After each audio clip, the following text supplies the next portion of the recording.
En version messieurs et héritage, match Mikichi chez les dames. En économie, les performances de la République démocratique du Congo ont donné matière à réflexion au monde scientifique ghanéen. Invité par la Banque mondiale, le Premier ministre a partagé l'expérience congolaise en la matière. Élection du premier vice-président et du rapporteur de l'Assemblée nationale, l'appel au mot d'ordre a été respecté par les élus de la majorité présidentielle. Raphaël Luongué et Berakan Kaorore sont élus respectivement premier vice-président et rapporteur de la Chambre basse du Parlement. Bienvenue à tous. Floribert Luongué, vainqueur de l'élection au poste de premier vice-président de l'Assemblée nationale, et Berakan Kaorere au poste de rapporteur. Le bureau de l'Assemblée nationale affiche désormais complet après la démission de Norbert Ezadré et Charles Mondosima. Des accolades des députés nationaux à leurs collègues élus premier vice-président de l'Assemblée nationale. Floribert Luongué, ancien procureur général de la République, a été élu avec 271 voix face à un challenger de taille, l'élu de Mbandaka, Henri Thomas Lokondo. Le suspense a duré jusqu'au bout avant de voir le ticket MP le remporter. Devant les G7, tout ce complet, devant l'opposition et la majorité, vous avez suivi tout ce que, de façon très transparente, nous avons démontré. Tant à la nation qu'à la communauté internationale, que Kabila a toute sa majorité intacte. Nous, la démocratie continue, le développement continue. Je vais essentiellement m'attarder sur l'élection du premier vice-président qui était une élection au couteau, comme on le dit dans les langages politiques. Aujourd'hui, sur 440 députés présents, ou 441 personnes présentes à l'Assemblée nationale, 271 ont jeté l'air dévolu sur les canaux de la majorité présidentielle. Et tenant compte du fait qu'il y a une soixantaine de députés qui étaient absents plutôt, ça veut dire que, en ayant les informations sûres que 40 d'entre eux sont de la majorité présidentielle, c'est que la majorité conserve les 315 députés que nous avons affirmé haut et fort avoir. Le poste de rapporteur était disputé entre deux élus de la nouvelle province d'Elituri, Beroshan Nono et Espérance Moussafiri. Pas de surprise pour cette élection. Le candidat de la mouvance l'emporte largement, 335 voix contre 94 pour son challenger. La victoire de la famille politique du chef de l'État s'est également démontrée par le rejet de la pétition signée par une soixantaine des élus contre le bureau de la Chambre basse du Parlement, bureau à qui l'on reprochait la gestion de la récente crise à l'Assemblée nationale. Autre chose, le Premier ministre revient d'un séjour de travail au Ghana invité par la Banque mondiale pour partager l'expérience économique congolaise. Le chef du gouvernement a d'abord été reçu par le président ghanéen avant de prendre part à cette conférence axée sur la pauvreté. Le Ghana a déroulé le tapis rouge pour l'homme à la cravate rouge.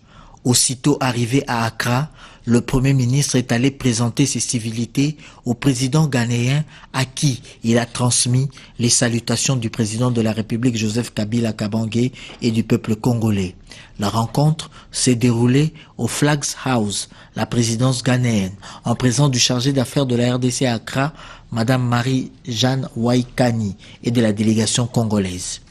On ne peut pas venir au Ghana sans rencontrer la mémoire de Kwame Nkrumah. Le Premier ministre congolais est allé au mausolée érigé en mémorial au père de l'indépendance ghanéenne pour s'incliner devant sa tombe et celle de son épouse. Matata Ponyo a visité et revisité l'histoire politique du Ghana au travers les effets personnels de Kwame Nkrumah. Le Premier ministre a fait une halte devant la photo prise avec Patrice Emery Lumumba et quelques Congolais venus à la conférence panafricaine d'Accra en 1958.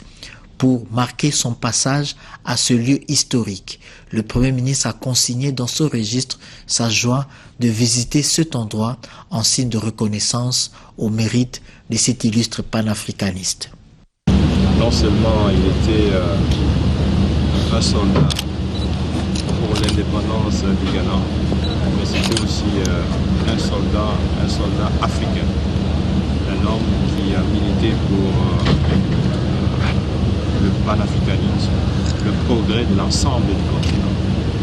Et nous avons vu des images qui rappellent l'époque de la lutte du continent africain pour la libération des Africains. Et nous avons même vu les images avec Patrice Emery Lumumba. Pour rappel, Kwame Nkrumah, figure emblématique de l'histoire africaine, fut le premier président du Ghana après son émancipation de la tutelle britannique et son indépendance obtenue en 1957. Construire un avenir durable et s'unir pour mettre fin à la pauvreté, c'est sous ce signe qu'a été placée la célébration de la Journée internationale de l'élimination de la pauvreté, occasion pour le ministre du Plan d'insister sur la consolidation des acquis en RDC. Le gouvernement de la République démocratique du Congo, à travers le ministère du Plan et suivi de la révolution de la modernité, tient à rappeler à l'ensemble de la communauté internationale le chemin parcouru et lancer un appel à la mobilisation de tous dans ces combats visant à éliminer la pauvreté en République démocratique du Congo. Les thèmes retenus cette année, construire un avenir durable, signifie s'unir pour mettre fin à la pauvreté et à la discrimination. Il fait appel à l'union de Congolaises et de Congolais pour conjuguer leurs efforts en vue de vaincre ce fléau que la pauvreté.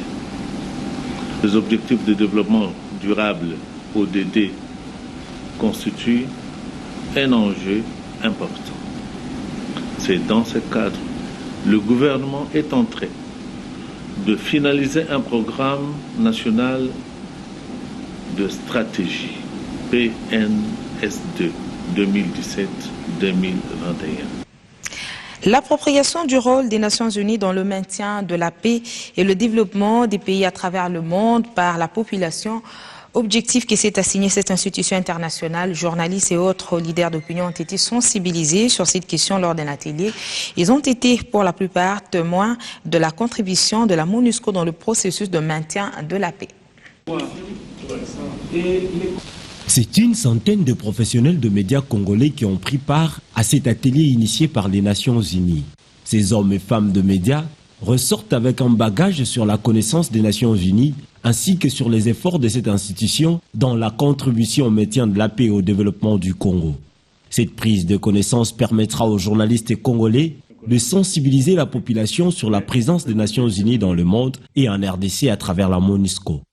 Le rôle important consiste à communiquer, à transmettre et à informer la presse sur le véritable rôle des Nations Unies dans le cadre du maintien de la paix et de la sécurité internationale dans le monde. Il faut que la presse puisse sensibiliser non pas seulement la population locale ou la population en RDC, mais puisque la presse est en contact avec le monde, que le monde sache que cette situation perdure. Et nous voulons que la MONUSCO intervienne avec, bien entendu, le partenariat de l'armée nationale congolaise pour mettre fin au massacre qui continue à servir dans notre pays et surtout à l'est de la République. Ce n'est que question de compréhension du système de fonctionnement des Nations Unies, en commençant par se rendre à l'évidence que les Nations Unies ne constituent pas un super-État international. C'est un lieu commun des nations. Et en ce qui nous concerne, sur la présence des Nations Unies dans notre pays, nous devions être capables de jauger et de juger cette présence, établir des rapports et saisir les conseils de sécurité s'il y a insuffisance d'action ou des actions non pertinentes. Ces activités organisées par la MONUSCO et les agences du système des Nations Unies s'inscrivent dans le cadre de la célébration des 70 ans d'existence de la Charte de l'ONU. 3 Congolais seront bientôt formés en passation des marchés à Georgia University aux États-Unis d'Amérique. L'octroi de cette bourse de formation est annoncé par la Société financière internationale au ministère des Finances lors des récentes assemblées annuelles des institutions financières internationales auxquelles a pris part la République démocratique du Congo.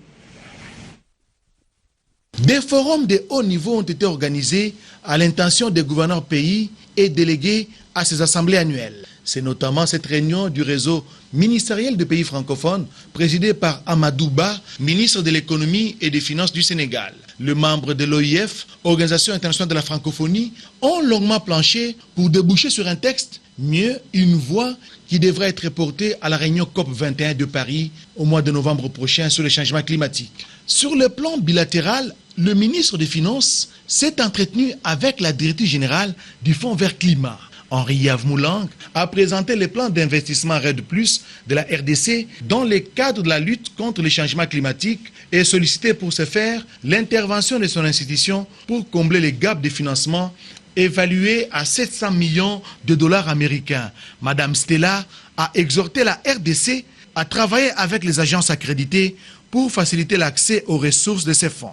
Avec la Société financière internationale SFI, le gouvernement de la République a été informé du nouveau programme de formation lancé sur la passation des marchés et le partage d'expériences d'autres pays. La RDC devra désigner 3 personnes pour suivre une formation de 6 mois dans les tout prochains jours dans Georgia University aux États-Unis, avec à la clé des stages pratiques dans les grandes institutions financières internationales. La SFI salue également les réformes des finances publiques engagées par le gouvernement de la République depuis une dizaine d'années. C'est pourquoi elle appuie la mise en œuvre du programme des transactions en monnaie locale SWAP, une manière de booster l'économie nationale, et appuie également la construction des cimenteries Yumba Yakiba et Silou pour accroître la capacité de production du ciment gris. Une manière de satisfaire la demande de plus en plus croissante face à une production très faible.